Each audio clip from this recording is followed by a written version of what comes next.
بسم الله الرحمن الرحیم. په نننۍ ویډیو کې به دا ښیو چې ډېر یو اهم شی دی چې هغې ته وایي لوکیشن، او ډېر وروڼه خو په هغې باندې پوهېږي، خو کوم هغه کسان چې هغوی پرې نه پوهېږي او د ژوند په هر ځای کې، په هر ښار کې، په هر هغه ځای کې چې تا ته پته نه وي، هغه ستا ډېر غټ مدد کوي. هغې ته وایي لوکیشن. نو لوکیشن چې تا ته څوک وایي چې راولېږه، نو لوکیشن به ورته په څه طریقه لېږي.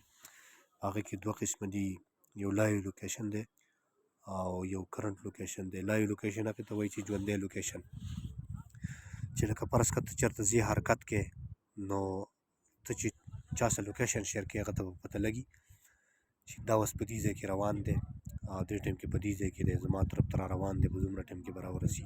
لایو لوکیشن هغې ته وایي. کرنٹ لوکیشن هغه دی چې کوم لوکیشن ته یو ځای دی، یو مستقل ځای دی، په کوم ځای کې ته ولاړ یې، د هغه ځایګي لوکیشن کس ته لېږي، هغې ته کرنٹ لوکیشن وایي.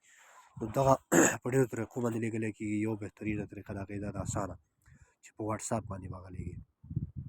نو ټولو نه مخکې به ته لاړ شي واټساپ ته. واټساپ به کولاو کې، واټساپ چې دې کولاو کړه، نو بیا هر هغه کس چې کوم ته لوکیشن لېږي د هغې واټساپ ته به لاړ شي. د هغې واټساپ ته لاړې، واټساپ به کولاو کړي.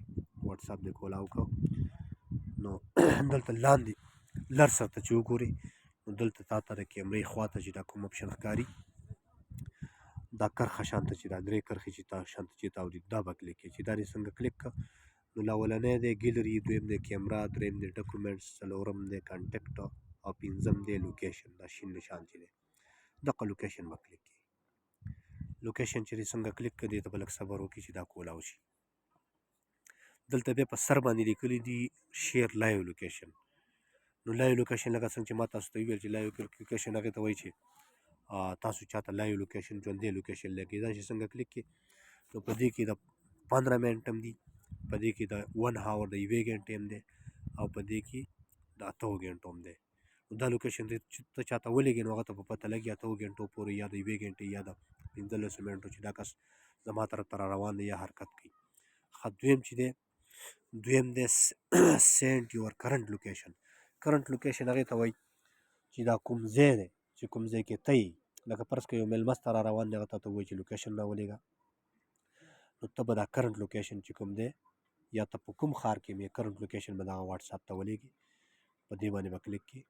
دا چې ته څنګه کلیک کړه، نو دا لوکیشن به هغې ته لاړ شي او هغه به دې ځای ته رارسي، بغیر ټلیفونه، بغیر یو بل څه مسلې، هغه به ستا خوا ته دلته رارسي، دې لوکیشن ته به رارسي، کوم ځای نه چې تا لوکیشن ولېږلی. نو دا د لوکیشن ډېره اسانه طریقه ده. که څوک پرې نه پوهېږي، هغه دوباره دا ویډیو وګورئ، دوباره یې وګورئ، نو انشاءالله ډېر په اسانه به پوه شئ. او کوم کسان چې نوي دي، هغه چینل سبسکرایب کړئ. مهرباني.